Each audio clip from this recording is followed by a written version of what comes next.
We are back. This is the Guessnicity Podcast. My name is Luther. This is the place where I give the race. Nope, wrong. This is the place where I give the case. And you guess the race. And welcome back, people. I got my folks in the back door. I got my beautiful wife with me, Tam. How's it going? It's good. Yeah, you're not too mad at me from the workout this morning, huh? What? Did you not hear me? Yeah, I heard you. Oh, We're supposed to be a happy united front. No, I'm not mad at you from this morning's workout. I'm mad from my Thursday workout. So. Oh, well, I didn't do that workout. So, yeah you can be mad at your trainers at my regular trainer. Mm-hmm. Yeah. And we got a special guest with us.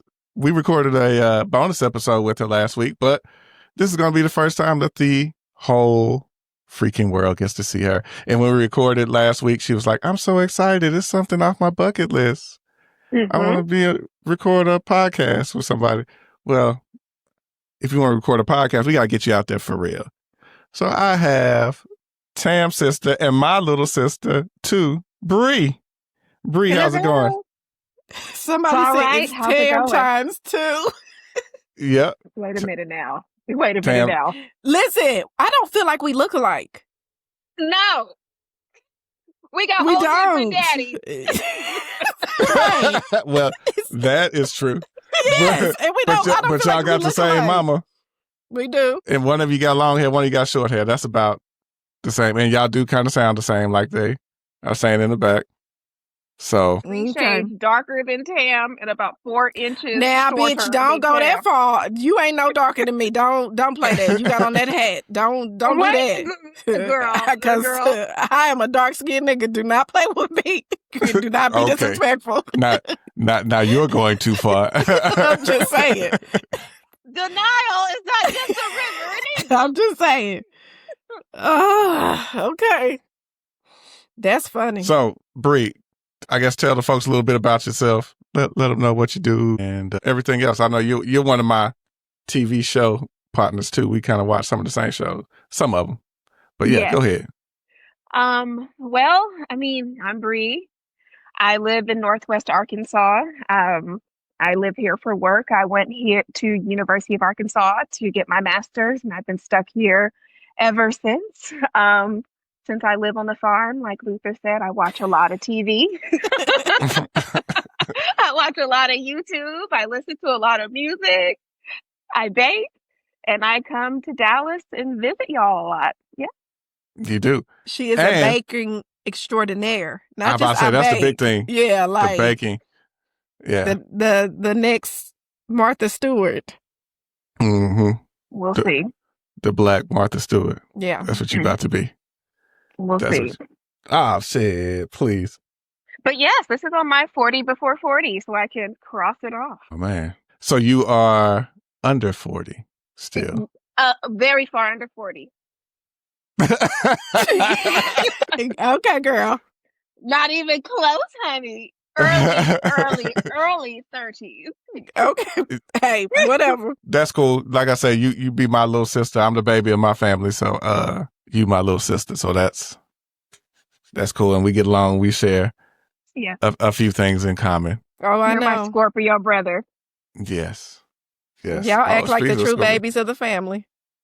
Whatever, man. Don't be jealous. With that. Oh, I'm not. I am the boss. Oh, okay. Yeah. Don't make me call Portia.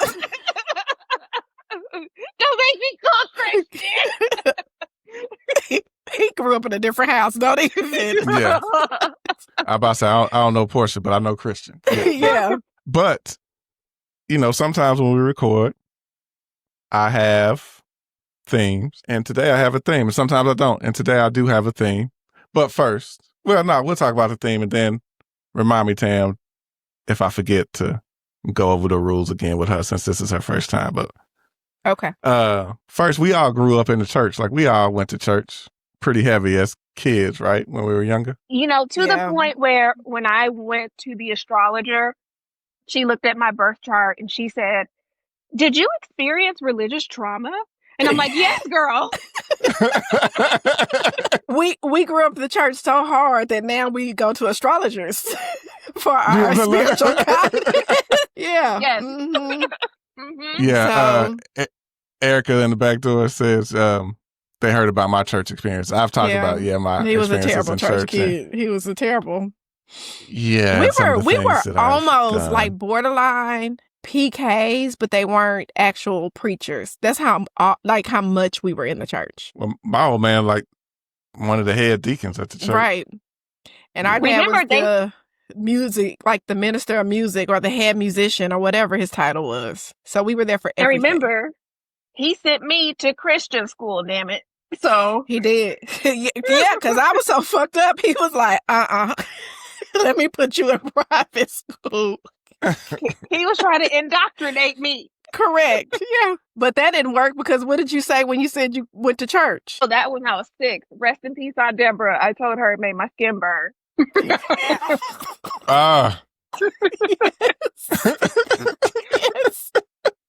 Yeah.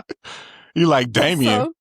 Yeah, she was like, when I go in church and make my skin burn. Yeah. Right. And she turned on me and told Mom. That's what I do. I said, trust her ass.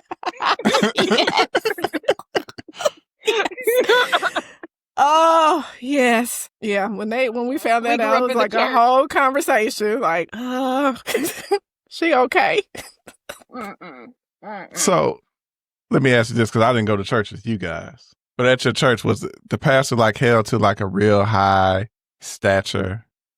Like, they run things. Still is. And you be obedient to the pastor and what they say and all that kind of stuff.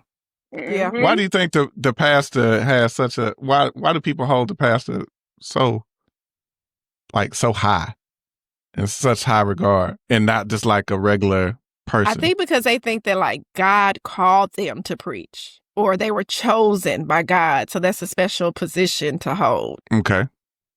I mean, I guess so, but I get that. Like everybody doesn't have the gift to deliver God's word. That's like a special gift. And if you were chosen, you gotta be charismatic. Well, we know that. You gotta be almost a pimp to be a pastor. Like you have to have pimp qualities, right? But to the church you have to be chosen and gifted and yeah, I guess it depends, and I guess it depends on what religion too, right?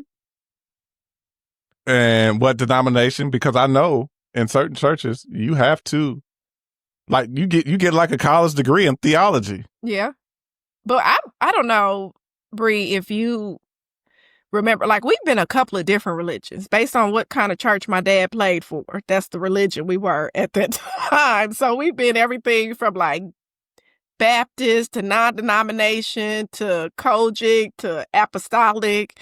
Like we went to church wherever he played. So y'all bounced around denominations. Yeah. Yeah. But my like early years, I was Catholic. We were all Catholic. You don't hear a lot about Black Catholics, do you? Yeah, my great-grandmother was Catholic. So when she passed away, then everybody became apostolic and then Baptist. And yeah. Okay. And Bree, when I told y'all we were going to talk about past, you said you went down a rabbit hole, or what? What did you go down? Oh my gosh. I have been in like years deep of a rabbit hole of the Mormon faith, because, Northwest Arkansas is a huge Mormon community. Massive. And so I just wanted to know more, and I just know things I shouldn't know now. I have the Book of Mormon. You would go buy the book so you could like. I didn't buy it. Let me deep dive. Gave it to me. Oh, really? Missionary gave it to me. All right. Your ass don't be in one of them long ass skirts wearing garments. No. Keep it up. Nope. I told him I want to know some more. Oh, and gosh. I just have thoughts. Well, I know a Mormon guy that has a podcast that's pretty cool, that if you ever want to have a nice conversation about Mormonism, I'm sure he would be wide open to it. Oh, like half of my coworkers are Mormon. Oh, yeah. I forgot. Yeah, you just said that. So half of them. And, some of their beliefs I can rock with, and some I'm like, nah, I can't get with that. I'm drinking me a nice coffee twice a day. They can't have coffee? Oh, so they can't have caffeine? No, they only caffeine they can have are sodas. That's why we have a lot of those soda places in Northwest Arkansas. They can't have coffee, they can't have tea, and they can't have alcohol. But they can have. But you can have Coke, soda. a cola. Hey. Like, don't attack the messenger. Okay. This is just a part of the rules. Okay. I reckon. Well, this is going to be, we're going to talk about pastors, priests, or authority figures in the church. One of them's not a pastor or a preacher or anything, but a principal at a Christian school. And then a couple of these will have some YouTube footage to look at as well. Just a little bit.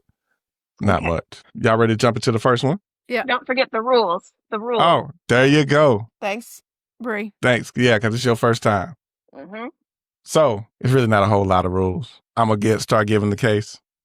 If at any point you get an inkling about something, it's cool. Tam knows. You just jump in and be like, oh, no, that's white. Yeah. People, that's black or Hispanic or Asian or whatever you want to say. But then once I get to the end, I'll say, okay, before I give the location, I'll give you one more guess. Then I'll give the location, see if that changes anything. And then we'll lock in your answer and we'll go from there.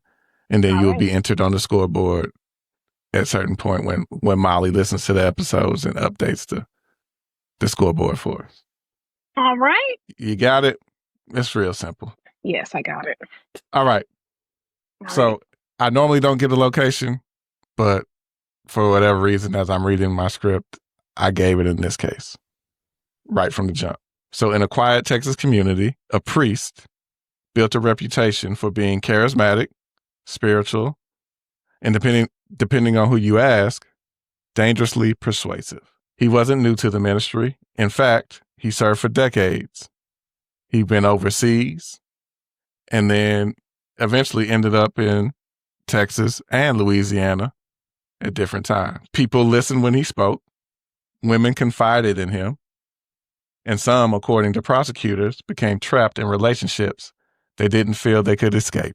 By 2024, at least 3 women had come forward accusing the priest of sexually assaulting them over the span of years. But this wasn't just a case of hearsay or a bad moment.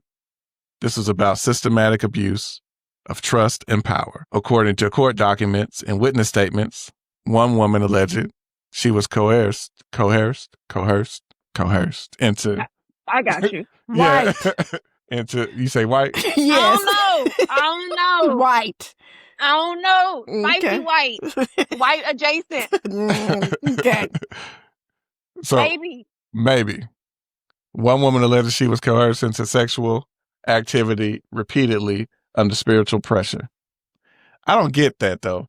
What spiritual pressure? Like, if you getting taught in the Bible, how's the priest there are sex giving cults. you spiritual pressure to have sex? I guess, like you say, when you're dealing with a cult, anybody can twist the words of the Bible and make it sound whatever way Yeah, they because want I it was to. watching a video the other day, a lady who was in a sex cult, and they made her think that by having sex with the cult leader, that was like having sex with God, and that was going to get her closer to heaven.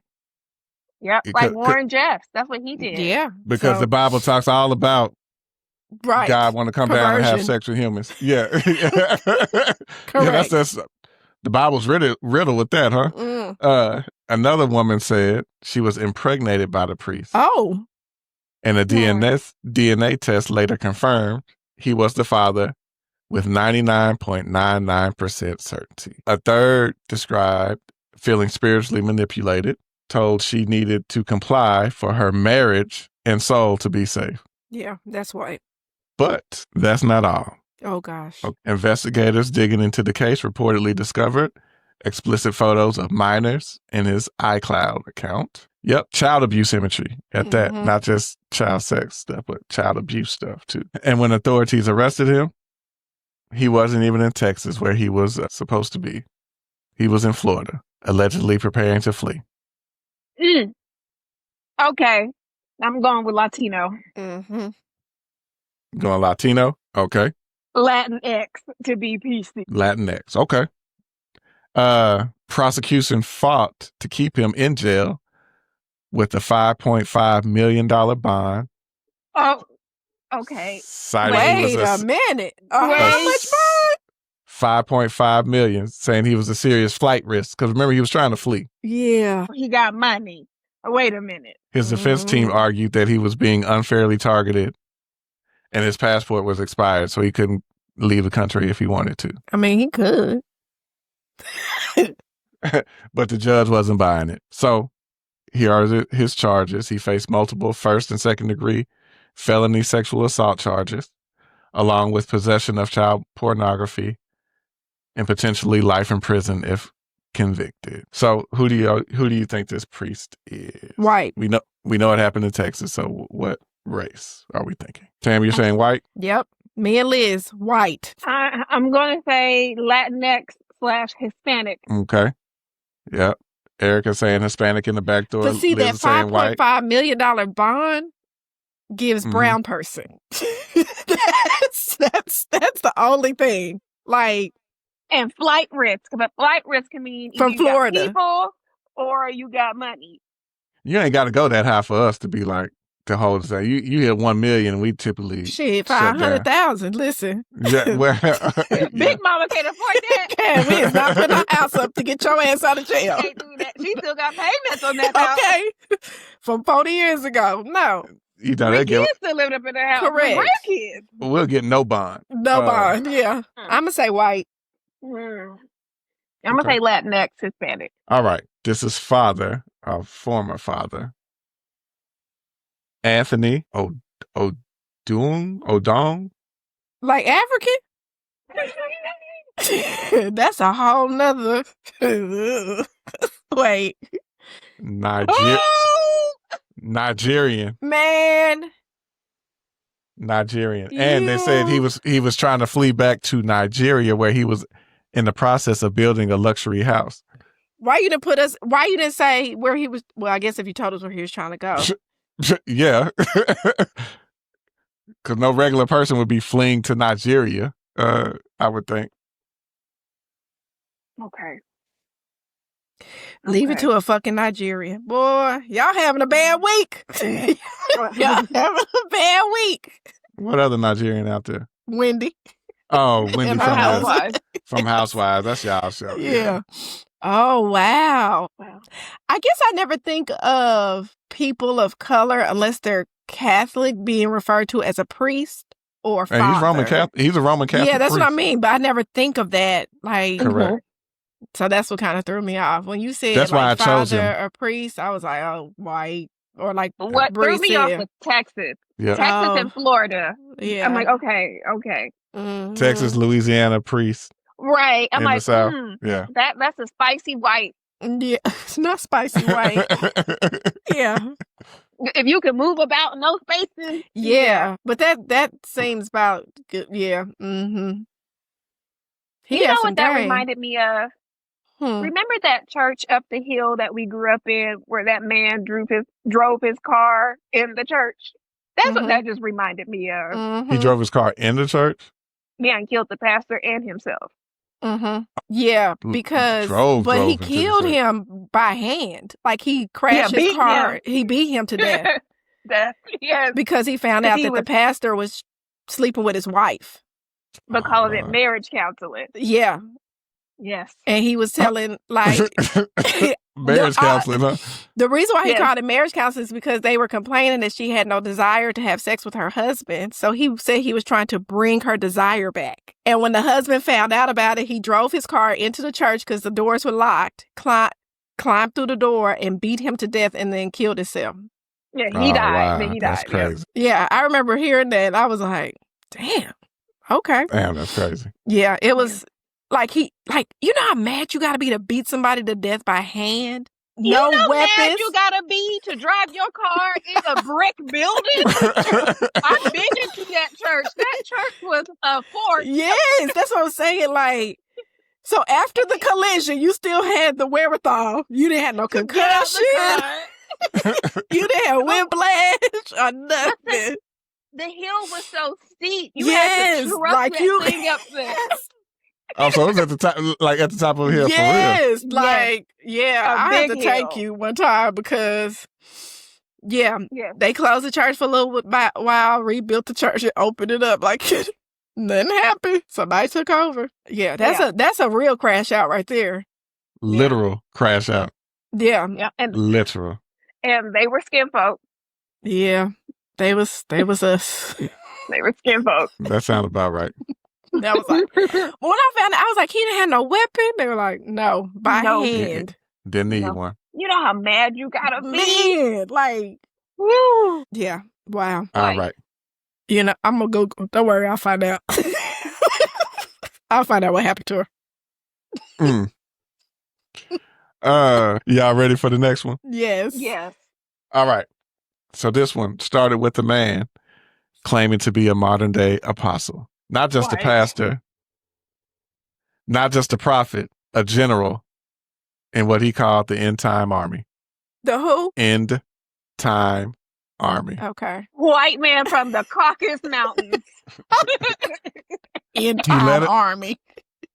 He led a ministry that went by two names. I don't want to get the name of the ministries yet. Okay. The church hosted miracle crusades, online podcasts. I mean, not podcasts, broadcast, boasted global reach, but it also had call centers and ministry homes in places like Texas, Florida, and Missouri. He promised followers access to heavenly encounters, miraculous healings, and directed messages from Jesus himself. Mm.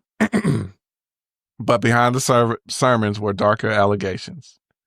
What appeared to be a growing religious empire was, according to federal prosecutors, a front for forced labor, fraud, and abuse. So just a month ago, in 2025, federal agents raided multiple church sites, including a Houston ministry compound, arresting the apostle and his top executive. Charges: conspiracy to commit forced labor and money laundering. Prosecutors say he used spiritual coercion, that word again, to pressure members into unpaid labor, working in call centers, producing media, and handling administrative tasks. Some were allegedly denied access to food, rest, or medical care if they didn't meet donation goals. Members were housed in church-owned homes, monitored, and allegedly forbidden to leave freely. Inside the Houston campus, which was a converted hotel, prosecutors say people lived in fear. One quote in court records read, "Kill them on contact." So what are y'all thinking so far? White. White. White. Okay. I thought Indian too for a little bit. Liz, listen. Somebody For a little said, bit. Liz always gonna say white. Because when I heard hotels and all of that, that could get Indian. Yeah. mm-hmm. Okay. We got more. Former members say their lives were controlled down to the minute. Birth control was regulated. Diets were controlled. Romantic relationships were monitored or outright forbidden. Some were allegedly forced to sign over government benefits like food stamps or tax refunds. Oh yeah, these wasn't no niggas. You ain't get my taxes. Meanwhile, the apostle lived lavishly, consuming expensive seafood, driving luxury vehicles, Wait, this sounded like a Negro. Or African. residing in multi-million dollar estates. A singer once dated him, a religious singer once dated him, later called him out, accusing him of manipulation and abuse. One mother said her son was brainwashed after joining the ministry. He cut off contact, quit school, became one of the armor bearers, essentially a personal servant. Armor bearer though. That's a very specific word. I'm going Negro, black. So he claimed divine authority. He wore $1,000 suits. He lived like a king while demanding servitude in the name of God. He preached obedience, but federal agents say he practiced control. Who do you think this apostle is? Or what is his background? Or ethnicity? I'm sticking with black Bree is saying black. or adjacent. Glamorous Tamorous. Oh, because now that they done put Indian in my head, because with the Mhm. lavish dressing, that's either going to be us Yeah. or Indian. And I don't know. Yeah, but think of food stamps and seafood. That don't sound Indian. I mean, he didn't say seafood boils. Yeah, Right. It could have been lobster and yeah, they eat a lot of lamb and stuff. I I could be wrong. I just don't feel like it's white. I don't think it's white. Can we ask questions? Yeah, what you got? What's your question? Where is it? How old were the people that they were taking advantage of? Oh, I don't have that. I can tell you his age. Oh, okay. I can tell you his age now, Ellie. 53. Okay. So he was fairly young. He's been under investigation before. But, I mean, remember, he just got arrested last month, I told you. But okay. He's been under investigation before about the spending of the money. Did you tell us where this took place? So... Was it Texas? It's had stuff all over. So it says Taylor, Michigan. The main compound was in Houston, Texas. But he had stuff in Missouri, in Florida, all over. I'm sticking with black. I'm locked in. Of African descent. Cassie said Mexican in honor of Jess. I don't know. I'm going to say Indian. I'm just going to go out on the ledge and say Indian. It could very well be black, but this definitely gives POC. Let's see. This does give POC. All right. It says Apostle David E. Taylor. Taylor? When I show him, you'll be like, I know who that is. Because he's been on social media in the past for stuff. Yes! I got one! He is black. Have you not seen this man before? Oh, yeah. Yes, I got part of his deposition to play. And when you see the deposition, then you'll see like, oh, okay. And the deposition is from years ago. Okay. Yes, I do remember because he... Oh, I almost said something. Never mind. Because he reminded me of somebody else that was a pastor. Oh, you don't want to say the person's name? Yeah. Gotcha. I was like, what? I said, what? I was about to say, what else? Let me pull up the video of him. They gonna come burn my house down. So this is from 9 years ago, and they're starting off to asking about this that compound or that residence. Oh, you know what I remember about him? Didn't he get like some type of ridiculous car turned into a limo, like an Escalade? He might have. Like I said, we're about to watch some of the deposition, and once you see it, you'll be like, okay, I remember this guy. Probably. If you listen, we'll see. Let's see. All right, so what is this residential center? Chateau Cheray. She can't pay. Oh, this is a place that the ministry owns. Well, not own. We're in the process of buying that. Yeah, we don't own it yet. So are you renting to buy, or are you? Yeah, we're leasing to buy. I don't think this was the one I meant to. You have that as an asset of $2,844,500. So do you own it? I just answered that, didn't I? So we didn't own it. Okay, but where does I'm sorry? We're leasing to buy it. Did you? I thought we just said that. All right, but you have listed it as an asset worth $2,844,000. Oh, that should be more of a liability. All right, so where does the number $2,844,000 come from on your asset and liability? That's, I guess, the appraisal value of the home or the residential center. Yeah. Is it a home? No, it's a residential center. We use it. All right. So that big ass mansion is not a home. It's a residential center. Okay. Yeah. So who else lived there then? Right. You're saying it's not something you own, but you have it listed as an asset of $2.8 million. That's probably a mistake. Like I say, it probably should be a liability. Okay, and what goes on at the residential center? It is really it's a gathering place for our ministry where I bring in hoes, different, and also the staff that we have as a place of maybe resort teaching and training. Resort? Yeah, teaching. A resort where we teach and train. Get your words right. Look, he was like, come on. Get your last straight. On November 29th, 2013, Look at that JMMI hairline. paid over $6,000 to Louis Vuitton. Hmm? Yes. What would that be for? Well, this is for clothes concerning my TV ministry as well. So you have to wear Louis Vuitton? Oh, it don't matter what name it is. The point is clothing are allocated to us for ministry purposes as well. What do you mean they're allocated to you?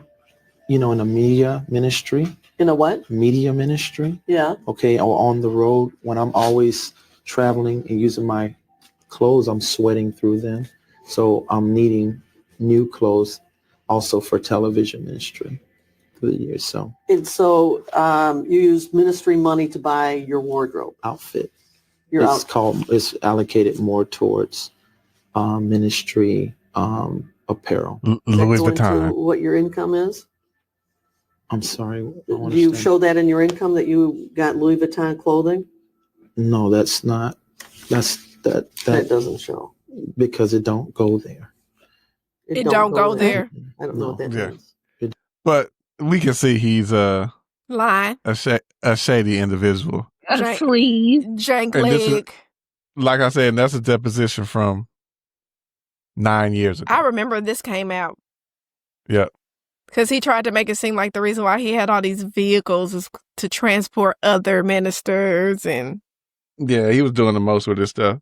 And then I watched a few other videos of him because they talk about him preaching and how he would disrespect the employees while in the middle of preaching. Talking shit about them on camera see, I doing the sermon. Yeah. remember being a part of a church that felt very cult-like, and I remember being in that situation like, this shit is weird. I'm not doing that. I'm not. Matter of fact, we were asked to leave because of that. So, and then years later, the pastor went to jail. So, but I was like, yeah, I'm not doing this shit. I knew it was the church I had in my mind. Yes. They were like, so you have a spirit of rebellion. So we're going to ask you. I knew they were cult-like. One time you took me and Christian, and it was like one of the first Sundays, and I guess they were doing communion, and they had us hold ice on our wrist to simulate the nails for Jesus. I was like, Ice on your wrist? I've Yeah. never heard of this shit. What kind of for Yes. what like kind of not church for was like a this? second, for like minutes, so it could hurt. Like I will never forget. We wasn't this. there And long. We wasn't there long. Yeah, what I kind threw of my church hands y'all up got? so fast. I was like, I'm not baptized. I can't participate. Yeah. I remember I remember that they had this very big thing like you did not pay your bills until your tithe and offering was paid.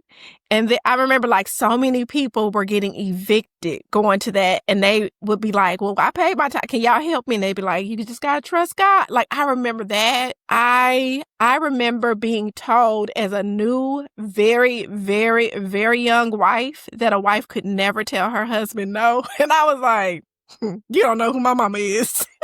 Do you remember that sermon the pastor's wife did, and she mentioned about how your underwear needs to match? Do you Yes. remember that? Do you remember that sermon where she also said you should have a clean pair of underwear in your car because your husband What? should never see your dirty underwear? Yes. Yeah, Wow. we wasn't there long. What kind of church y'all was going to, boy? We wasn't there long. Yeah. I got kicked out first, and then my ex-husband followed. So I got kicked out first. So I was like, yeah, nah, I'm not doing that shit. Yeah. Yeah. And then mom moved down the street. Yes. Yeah. And then the pastor went to jail for SA and drugging people. And when he was arrested, he had like crystal meth on him, and it was crazy. Yeah. Yes. Sexual assault happens so much in the church. It seems does. like. Yeah. But they use And by sexual the assault as leaders. manipulation or sex as manipulation Yeah. and control. This shit is crazy, man. Yeah, that was a wild man. That was a wild time. I need to call my astrologer again because I feel like I'm seeing things are connecting right now. Yes. Because that was some wild shit. You know what's wild is like one of the associate pastors after everybody went to jail and stuff, he now has a spin-off church, and it is very much so still the same. Mm. And I went one time and I was like, oh no, this 2.0. Y'all gonna kick me out of here too. Man. Mm-mm. Yeah. Mm. That is like religious trauma. that is crazy. I remember being pulled in the office and they were like, "You are not allowed to tell your husband no." And I was like, "Girl, fuck you and him." So yeah, no. That's why Yeah. I can still say it. That's why his bitch ass act like that. See, Yeah. yes. Mhm. Like, nah, I'm good. It was doomed All right. from the start. Let's move on to our third case. Oh God. This one happens in a small town, a small quiet town, they say. It's a Catholic parish. Ooh, And okay. Okay. And at this parish, they gain a new associate priest. He's young, charismatic, serious about sin, and displays a dramatic worship style, emoting, elevating the Eucharist, challenging parishioners. Okay. He is known to own many guns, reportedly 16, and local rumors say he carries one under his vestments. He about that life. Right. Okay. His style divides the parish.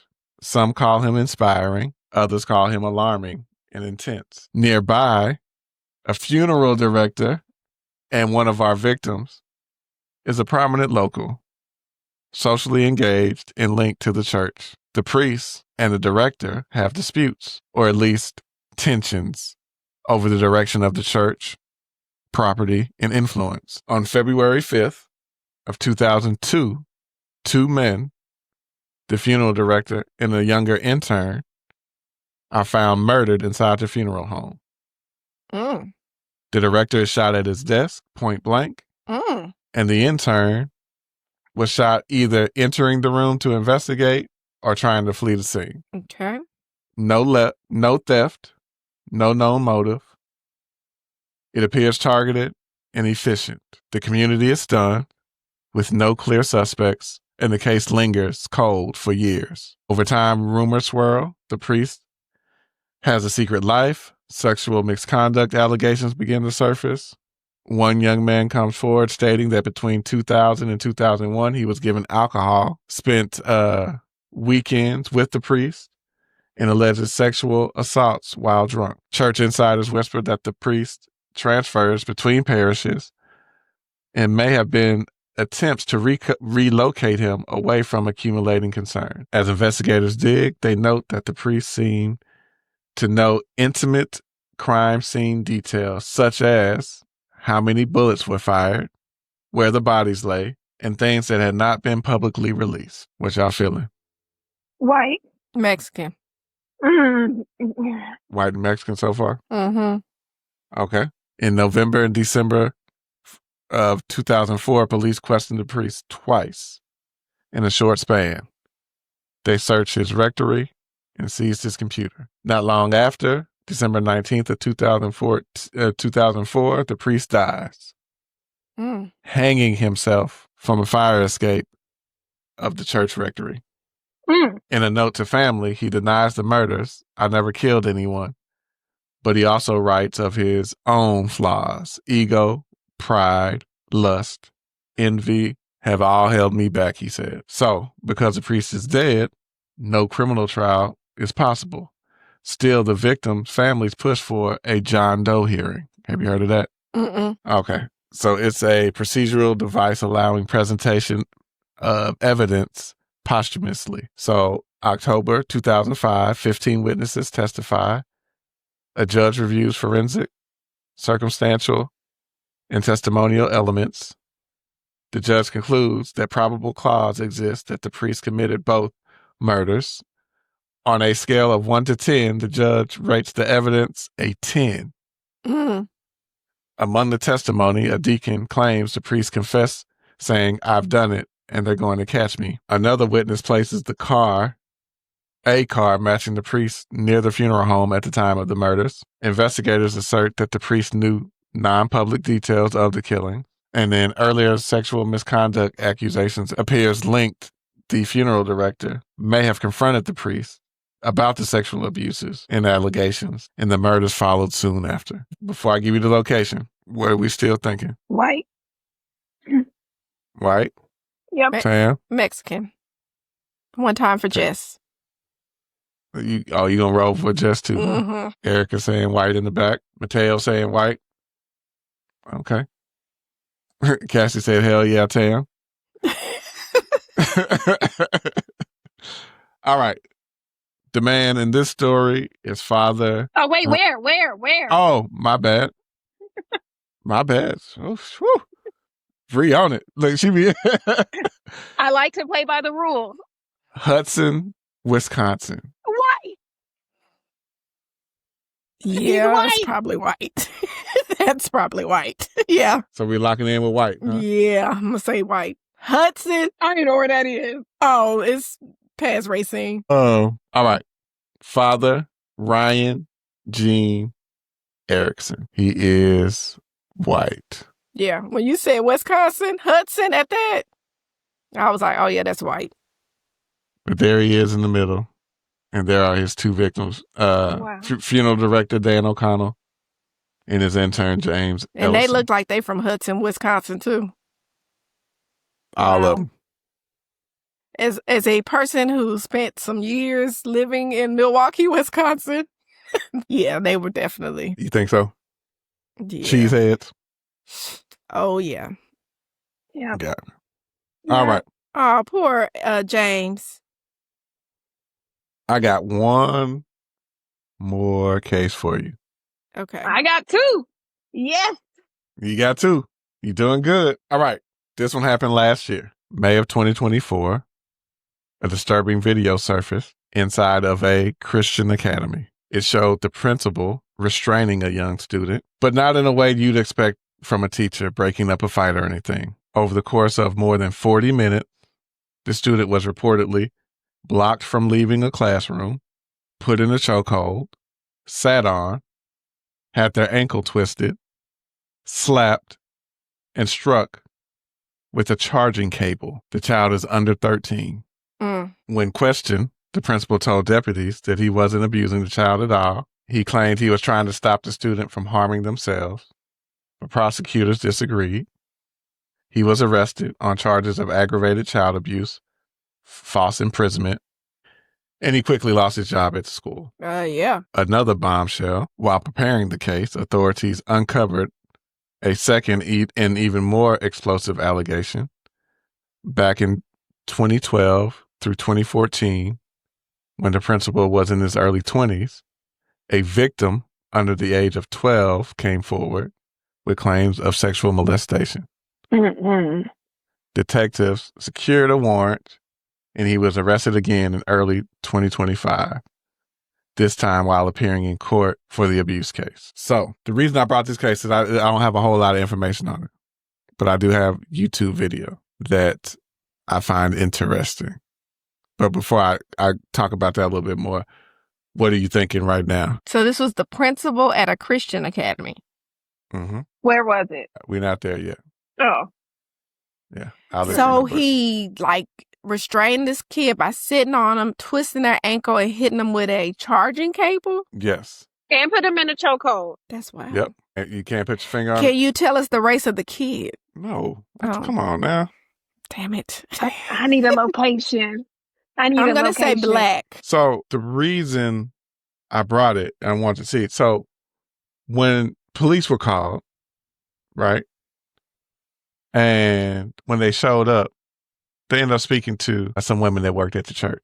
And they seemed hesitant to share what they saw. And then while police were investigating, they found out when they ran his name and everything that he had those sexual assault charges with a minor. So when they come back in and were talking to him, we're like, hey, I found out something that y'all probably need to be aware of. And they were like, oh yeah, we already know. What? Yeah, we heard about the allegations, but he said it wasn't true and said it was this. And it's been kind of rolled with. And then even after seeing the video of the abuse, while watching it live, they were like, hey, wait, I mean, do you think, we really can't hear anything. Do you think that he was, trying to help him for real? Do you really think he was trying to hurt him? Like they're trying to take up for him. I may have to go black. So that's where I get this whole us defending leaders, even when we see that they're doing some crazy stuff. Yeah, that's wild. Mm-hmm.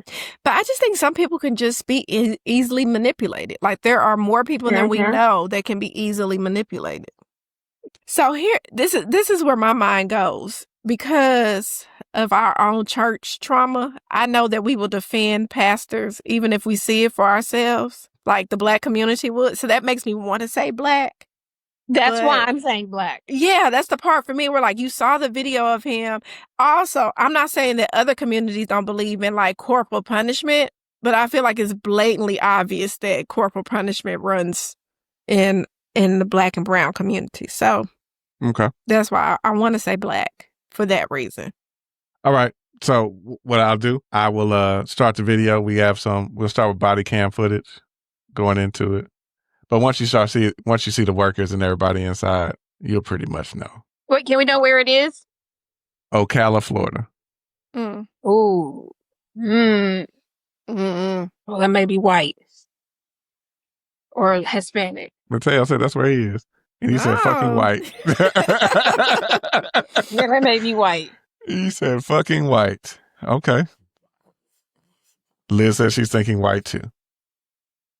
All right. Let's see. Oh, share the screen. There we go. Please note that the suspect in question and all persons charged with a crime are presumed innocent unless and until proven guilty in a court of law. How are you doing, sir? God bless you. How you doing? Oh, yeah. Mm-hmm. We called because we just got a report that our principal missing one of our kids today. Your principal did? Yes. You have a video of it?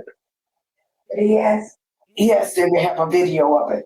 That's the executive principal right there. We have a video of it that the person who can pull it out is on their way in maybe about 30 minutes before they can get here. Are you the one that called 911? She called 911. She's our pastor. I'm the founder. She's the founder of the school. Destiny Leadership Academy is a Christian school started by Lily Tuggerson, known as Apostle T to her congregants at Immerse, the Pentecostal church nearby. Baby, had you said Pentecostal? The line between I know what not to say. Is somewhat blurry. Now, we haven't talked to the parent. The parent doesn't know? I don't know. We are not sure. She hasn't called us, but we haven't talked to him. When did you find out about this? I found out about it about 6 or 7 o'clock this evening. Okay. The teacher called me, and she came to the church and told me about it. And I told her we're going to call the Look at that wig. Okay. So, yeah, they talked to him just trying to get clarification of what's going on. They're going to kind of describe a little bit of what they heard or what they saw here. I'm just kind of skipping ahead. Yeah. I saw the principal in severe physical confrontation with the student. And what physical did you see? I saw him throw the kid on the floor at one point. And what do you mean by throw? Did he pick him up? Did he push him? I saw slinging. He slinged him like that? Yes, and then at one point he was on top of the kid. As horrifying as these details sound, the deputy seems to wonder if something precipitated the confrontation. Did the kid do anything to invoke this, to lead up to this? Did the kid strike him? Did they have problems in the past? They've had problems in the past. They've had problems in the past. They've been the best friends. So this is an ongoing issue? I think so. Okay. And it's not. But what led, that's what I'm trying to figure out. What did he was just in anger rage, so he took it on the kid? My understanding is that he called the kids in because they're the leaders and said that in order for you to graduate, you got to write a 5-page essay. I think he said he was not going to do it. He didn't understand why they would have to do that. And so the kid is in the video. He put his head down on the desk. And so from that point, I think the principal was trying to make the kid do what he said. As the deputy. All right, we'll stop there. All right. So he's going to go out to the car. And we'll see him getting a report of that sexual misconduct or whatever he had with another kid.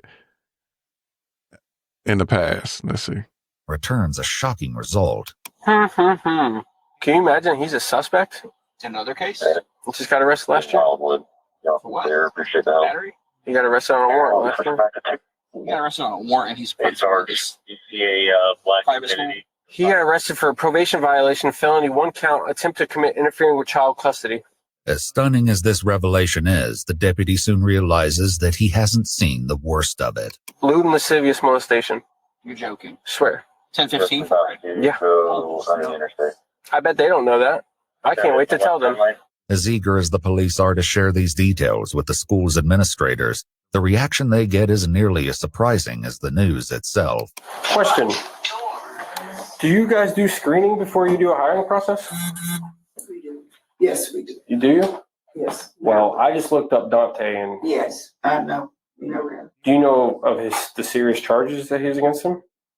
He's been arrested twice on a Marion County alone. 1 for molestation. We didn't check any other 1 for counties. where? Child molestation. Okay, that's the accusation. Yes, that was the accusation. Well, he got arrested for it. Yeah. And then the other one is interference with child custody, felony. Is what? Interference with child custody, felony. What is that? Basically means that a parent or a guardian said, give me my kid. He said, I'm not giving you the kid. Yeah, he refused to give somebody's kids back. So that means he took somebody's kid or a kid went with him somewhere to his house or something and he refused to return the kid after the kid was put in missing. A kid that's not his. Yeah, he's very protected. The revelation that's... Girl, I know you fucking lying.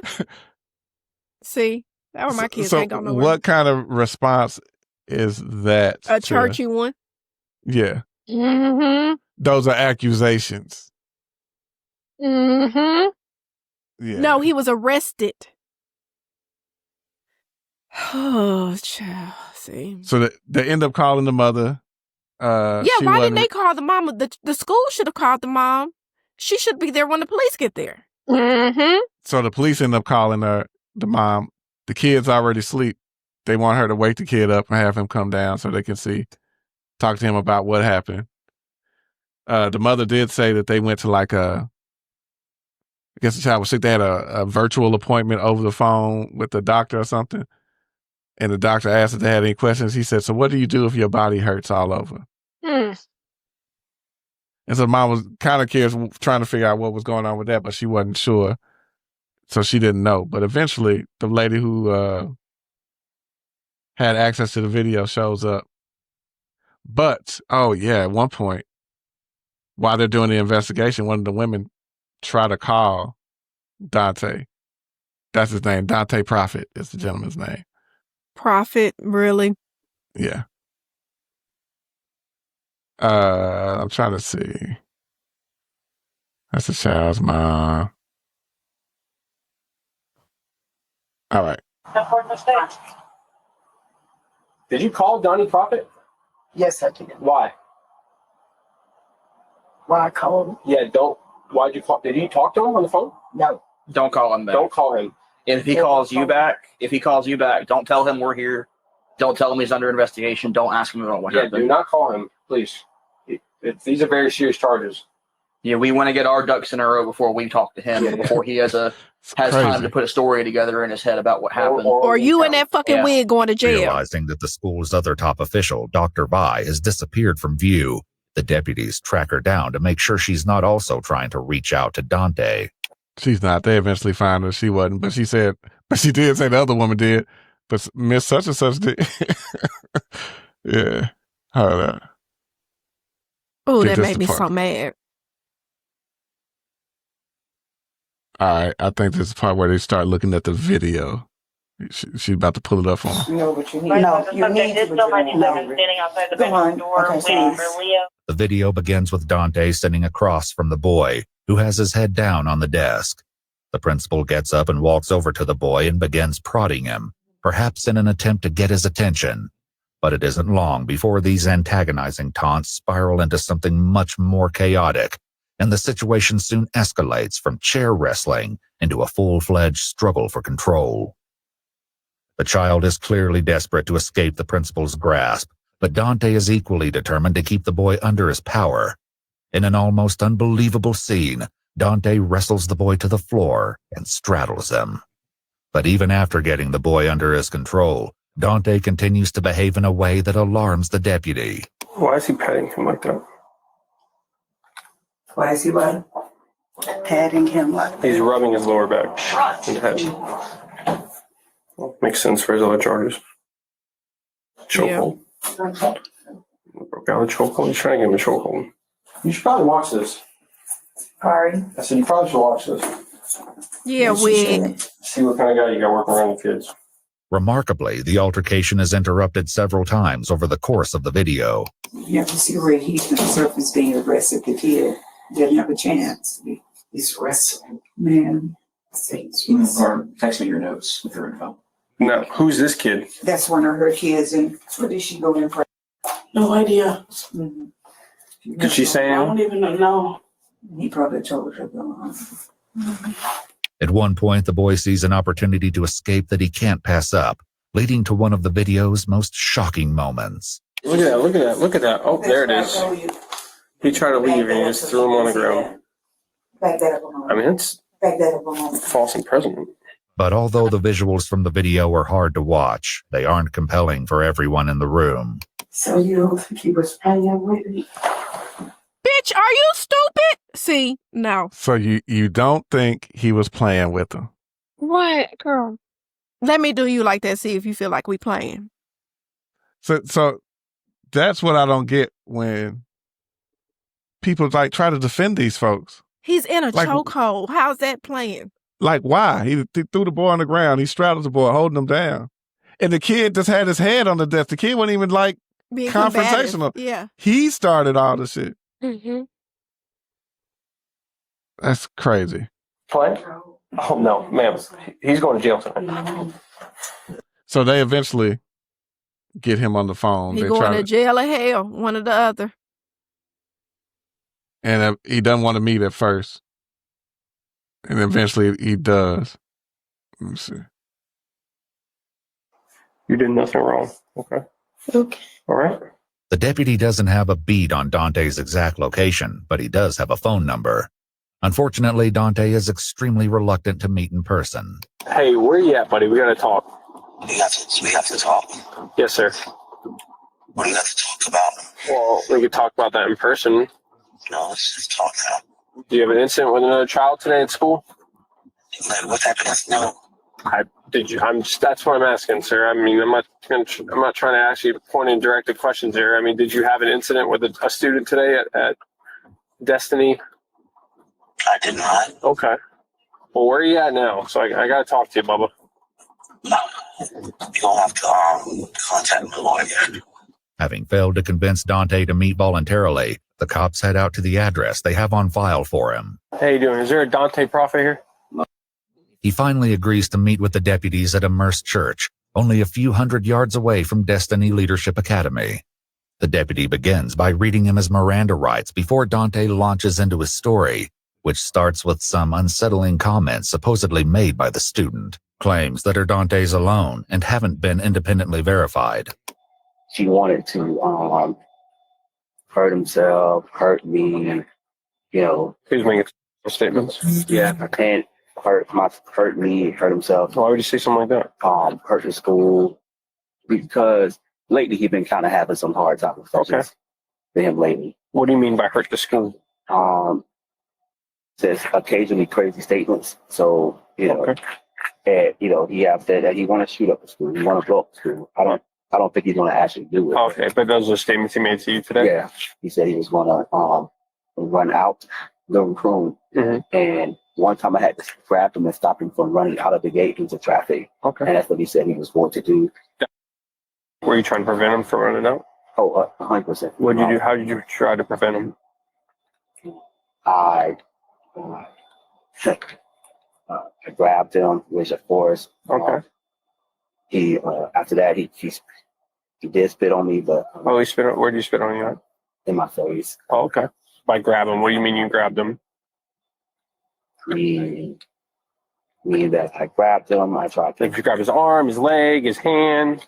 I probably did all of it Okay. to restrain him. You were keep him trying to safe. restrain him? I want to keep him safe. The deputy, who has seen more than he's letting on, doesn't seem to appear convinced of this defense. Yeah. So you're telling me this, and I've talked to everybody else at the school there today. Yeah. Everybody. And they all told me the same story about him. Very smart, very intellectual. Very smart, very intellectual. Not one of them ever mentioned to me ever about him ever making statements before. I did. They all denied it. They all said that he's never, because those are the type of questions I ask.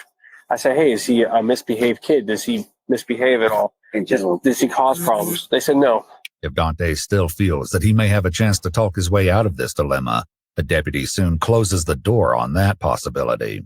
So I don't know if you know this or not, but there's a security camera in that room. There is. Yeah, and it caught everything on camera. Everything. Especially when he had his head down and you came up and started grabbing him on the legs and poking him and grabbing him in the chest. When he wasn't talking at all, his head was just down and you approached him. So why'd you do that? Okay.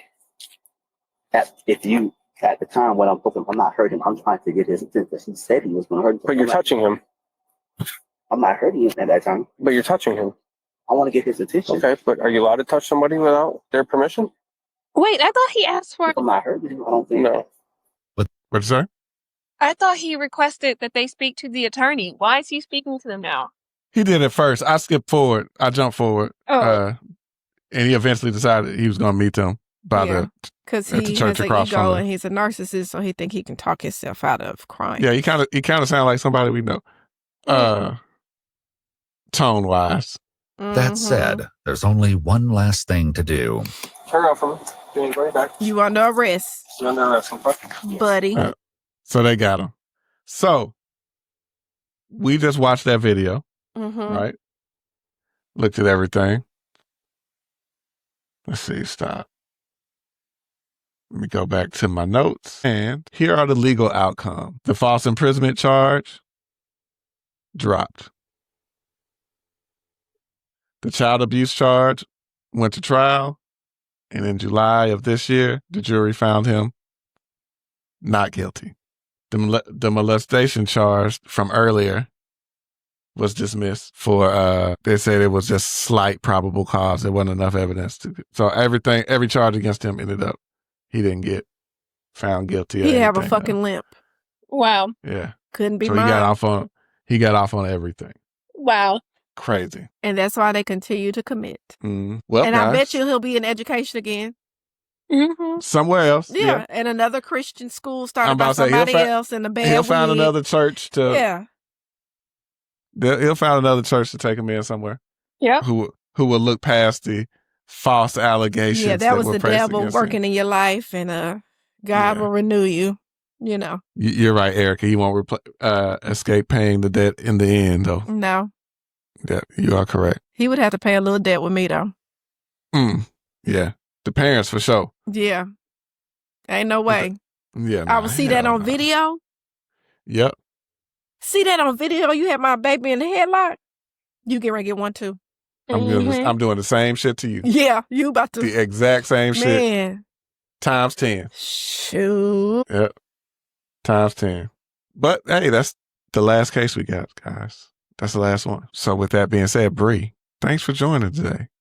Thanks for having me. It was great having you. It was great having you. Man, I had to get you back. Man, I had to get you on with like Mika and Jess and everybody. Make it the girls' day. A big girls gang. I might have to do a date where somebody said this. I don't even be on at all unless let y'all run it. We can do that. You know, me and Mika like bringing cases too. Yeah, that's what I'm probably going to end up doing with y'all here soon too. What? Y'all bring some more stuff. We'll do that again. Oh. But yeah, shout out to everybody in the back door. We only had, a few. We recorded on a Saturday today. So I'm going to jump into editing tonight or tomorrow and get it out so we can get it out here pretty quick to y'all. But everybody in the back door, Mateo, Liz, EB, Cassie, AA, Ron, I saw you earlier. Apex, Erica, Cassie. I may have said your names. I can't remember. I say everybody's name so quick. But like I said, if I missed you, charge it to my head, not my heart. I don't know. IDK42. Is that Molly? That 42 makes me feel like that's Molly. But yeah, it's been real. Hey, like, comment, subscribe everywhere you watch. We have a YouTube page, so you can find us on YouTube. We have the Patreon. Patreon. Patreon.com/Guessnicity. We have that. We have bonus content there. We already have bonus content with Bree that went up last week. Yeah. I have content with Sam. I have content with Kent. Bonus content with Kent. Yeah. Could you imagine Bree and Kent together? That would be interesting. Yes, that would be. Kent with pretty much anybody. Yeah. Yeah. It's interesting. Yeah. But, yep. It's been real, guys. Thanks for tuning in. Bye.